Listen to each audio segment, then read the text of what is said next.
प्रश्न संख्या 4 में कहा गया है दो क्रमागत धनात्मक पूर्णांक ज्ञात कीजिए जिनके वर्गों का योग 365 हो। तो हम पहले मान लेते हैं, माना पहला धनात्मक पूर्णांक बराबर x, दूसरा क्रमागत धनात्मक पूर्णांक बराबर y। अभी यहाँ पर हमने दो चर राशियां x और y मानी है, तो पहले हम इस सवाल को दो चर राशियां मान के बना रहे हैं, बाद में हम इसी सवाल को एक चर राशि मानकर भी बनाएंगे। अब दो चर राशियां मानी है तो हमें यहाँ पे दो शर्त का निर्माण करना पड़ेगा। तो हम आएंगे प्रथम शर्तानुसार।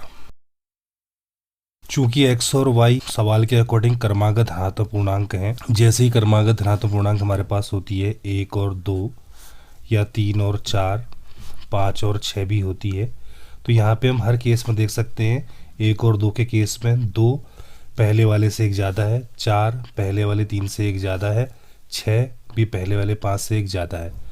इसी प्रकार इस सवाल पे भी हमने दो क्रमागत धनात्मक पूर्णांकों को x और y माना है, तो यहाँ पे जो बाद वाली संख्या है वो पहले वाले से एक ज़्यादा हो जाएगी। तो यहाँ से हमारे पास समीकरण बनेगी y बराबर x+1, उसको हम समीकरण नंबर 1 मान लेंगे। अब हम इसी सवाल पे आएंगे द्वितीय शर्तानुसार में। द्वितीय शर्तानुसार के अकॉर्डिंग सवाल पे अगर हम देखें तो वहाँ पे कहा गया है कि क्रमागत धनात्मक पूर्णांकों के वर्गों का योग 365 है। तो हमने क्रमागत धनात्मक पूर्णांक x और y माने हैं, तो इनके वर्गों का योग यानी कि पहली क्रमागत धनात्मक पूर्णांक अगर x है तो इसका वर्ग x² और दूसरा क्रमागत धनात्मक पूर्णांक y है तो इसका वर्ग y²। तो इनका जो योग है 365 दिया हुआ है, तो हम अपने हिसाब से योग निकालेंगे तो ये हो जाएगा x² y²। सवाल पे 365 दिया हुआ है तो इसको हम रख देंगे 365 के बराबर पे, इसको हम मान लेंगे क्वेश्चन नंबर 2। अब हमने समीकरण 1 तथा 2 को सॉल्व करके x और y के मान निकालने हैं। समीकरण 1 तथा 2 दोनों पे ही दो चर राशियां x और y आ रही हैं, तो इसलिए हम यहाँ पे प्रतिस्थापन विधि का प्रयोग करेंगे। किसी एक समीकरण से x या y का मान निकालकर हम दूसरे समीकरण में मान रख देंगे। समीकरण नंबर 1 पे y का मान ऑलरेडी निकला हुआ है x के टर्म्स में, तो हम सीधे ही इस मान को समीकरण नंबर 2 पे रख देते हैं। तो लिखेंगे समीकरण नंबर 1 से y का मान समीकरण नंबर 2 पे रखने पर। तो अब यहाँ पे x² ऐसे रहना है, धन y की जगह पे हम वैल्यू रख देंगे x+1, बाहर से स्क्वायर भी है तो ये x+1 का स्क्वायर हो जाएगा, यानी कि x+1 का होल स्क्वायर इक्वल टू 365 ऐसे रहेगा। अब हमारे सवाल से y हट चुका है, इसको सॉल्व करने के बाद हमने x की वैल्यू निकालनी है जो कि आसानी से निकल आएगी। इसको हम सॉल्व करेंगे, x का स्क्वायर x² ही रहेगा, a धन b का होल वर्ग लगेगा, यहाँ पे a का स्क्वायर यानी कि x² धन 2ab यानी कि 2 गुणा x गुणा 1 यानी कि 2x धन b का स्क्वायर यानी कि 1 का स्क्वायर यानी कि 1 इक्वल टू के बाद 365 ऐसे रहेगा। x² आपस में जुड़ जाएंगे, 2x² प्लस का 2x ऐसे रहेगा, प्लस 1 भी ऐसे रहना है। इस 365 को हम यहाँ ले आएंगे तो माइनस का 365 हो जाएगा, इक्वल टू के बाद 0 हो जाएगा। 2x² यहाँ पे बचना है, प्लस 2x ऐसे रहना है, 1 में से 365 घटाया तो माइनस का 364 आ जाएगा, इक्वल टू 0। अब हम इस समीकरण में देख सकते हैं कि हर हिस्से में 2 का भाग जा रहा है, इसमें भी इसमें भी इसमें भी, और 0 में तो हर संख्या का भाग जाता है। तो दोनों पक्षों में 2 से भाग देने पर, जिससे कि ये समीकरण आसान हो जाएगी। तो हमारे पास 2 पक्ष होते हैं, ये पूरा हिस्सा LHS है, इसमें जब हम 2 से भाग देंगे तो 2 हर पद के बट्टे में जाएगा, यहाँ जाएगा तो 2 कैंसिल करेगा, x² बच जाएगा। यहाँ पे जब भाग देंगे तो केवल x बचेगा, यहाँ पे 364 का आधा हो जाएगा यानी कि 182 इक्वल टू 0। 0 पे भी हम 2 का भाग देंगे तो 0 ही आएगा। अब यहाँ पे ये एक द्विघात समीकरण बन चुकी है, इसको हम सॉल्व करेंगे। इसको सॉल्व करने के लिए हमने x² का जो गुणांक यानी कि 1 है, इसका गुणा हम 182 में करेंगे तो 182 ही आता है। अब उस 182 के हम ऐसे गुणनखंड करेंगे जिनका अंतर इस x से गुणांक यानी 1 के बराबर हो। तो इसके लिए हमने x² को ऐसे लिखना है, इसके आगे वाले 1 को हमने तोड़ना होगा, x भी ऐसे रहेगा, माइनस का 182 इक्वल टू 0 भी ऐसे रहना है। हमने यहाँ पे इस x के आगे वाले 1 को तोड़ना है 2 पदों के अंतर के रूप में। अब वो 2 पदों का अंतर कहाँ से आएगा, उसके लिए हम 182 के गुणनखंड करेंगे। तो 182 के हम यहाँ पे गुणनखंड करते हैं, तो अगर हम 2 से डिवाइड करेंगे तो ये जाएगा 91 बार, फिर हम 7 से डिवाइड करेंगे तो ये जाएगा 13 बार, फिर हम 13 से ही डिवाइड करेंगे तो ये डिवाइड होगा 1 टाइम्स। जैसे ये 1 हो गया तो 182 के गुणनखंड आ चुके हैं हमारे पास 2 इंटू 7 इंटू 13। अब हमने 182 को ऐसे दो हिस्सों में तोड़ना है जिनका अंतर इस x से गुणांक यानी कि 1 के बराबर हो। तो यहाँ पे अगर हम देखें तो 2 इंटू 7 होता है 14 और 13 को हम अलग से रख लें तो 182 को हम लिख सकते हैं 14 इंटू 13 और 14 में से 13 माइनस करने के बाद 1 भी आता है। तो इस x के गुणांक यानी कि 1 को हम लिख देते हैं 14 माइनस 13। इससे यहाँ पे कोई फर्क नहीं पड़ा, लेकिन इससे ये फायदा होगा कि जो हमारे 3 पद हैं 4 पद में टूट जाएंगे और हमारे गुणनखंड आराम से हो जाएंगे। तो यहाँ से x स्क्वायर अब ऐसे रहना है, इस x का गुणा हम 14 में करेंगे तो 14x, इस x का गुणा हम 13 में करेंगे तो माइनस का 13x, माइनस का 182 ऐसे रहेगा, इक्वल टू के बाद 0 भी ऐसे रहेगा। इन दोनों में से हम कॉमन लेंगे तो x कॉमन आता है, पहले से बच जाएगा x, यहाँ से बचेगा प्लस का 14, इन दोनों में से माइनस का चिन्ह हम कॉमन लेंगे और साथ में 13 भी कॉमन आ जा रहा है।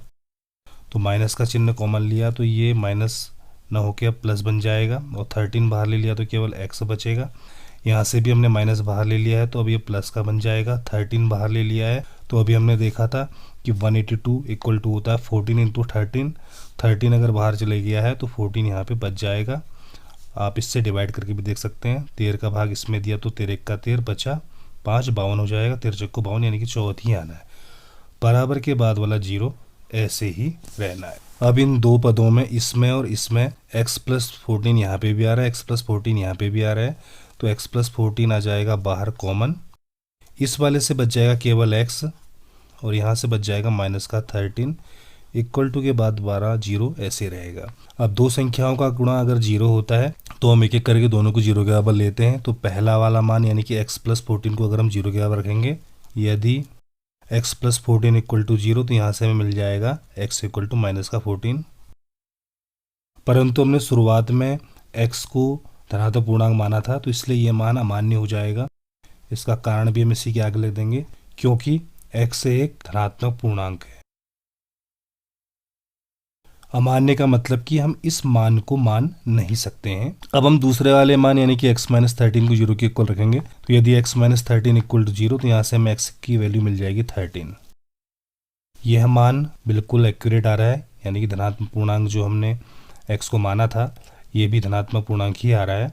लेकिन हमने सवाल के शुरुआत में दो धनात्मक पूर्णांक माने थे x और y, तो एक तो वैल्यू हमारे पास मिल चुकी है, x की वैल्यू 13, ये वाला मान तो अमान्य हो गया, इसको तो हमने लेना ही नहीं है। तो इस x इक्वल टू 13 के बेस पे हम दूसरी वैल्यू निकालेंगे, यानी कि y की वैल्यू निकालेंगे।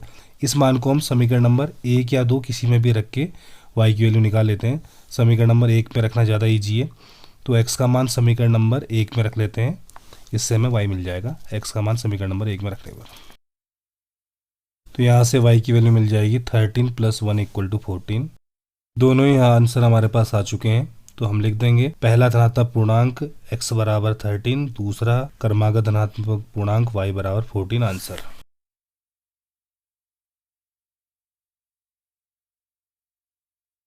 ये हमारे आंसर हो जाएंगे। उत्तर की जांच हम कर सकते हैं, दोनों ही क्रमागत हैं, यानी कि बाद वाला पहले से एक ज़्यादा है, और इनके वर्गों का योग अगर हम करते हैं तो यहाँ पे हम चेक कर लेंगे। 13 का वर्ग होता है 169 और 14 का वर्ग होता है 196। अगर इनको हम जोड़ते हैं तो हमारे हिसाब से आता है 365।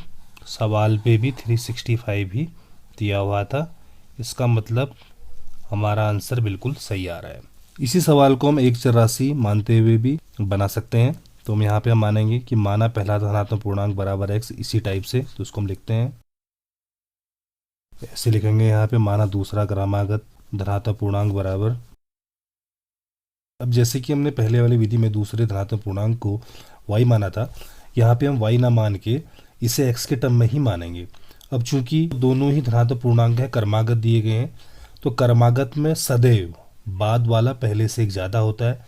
तो अगर हमने इसको x माना है तो बाद वाला ये x प्लस 1 हो जाएगा। इसके बाद सवाल पे कहा गया है कि दोनों धनात्मक पूर्णांक के वर्गों का योग 362 है।